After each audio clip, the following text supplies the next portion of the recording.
নমস্কার, আমি সন্ধ্যা ধারা।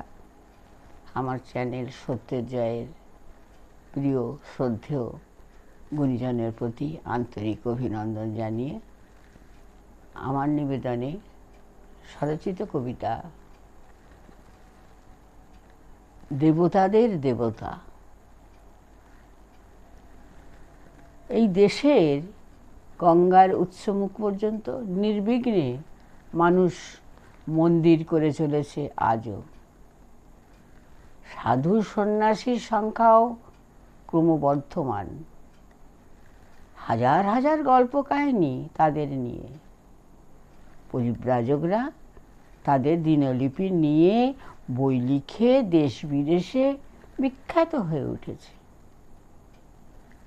গঙ্গার প্রবাহিত ধারায় শীর্ণতা চোখে পড়লেও ধর্মের ধ্বজার প্রবণতা ক্রমশই বেড়ে চলেছে। অমরনাথ পাহাড়ের গুহায় জল টোপে টোপে বরফ হয়ে যাওয়া এক চাঁইকে দেবতাদের দেবতা দেওয়া নাম। আমার কবিতা আপনাদের যদি ভালো লাগে লাইক, শেয়ার, সাবস্ক্রাইব করবেন। নমস্কার।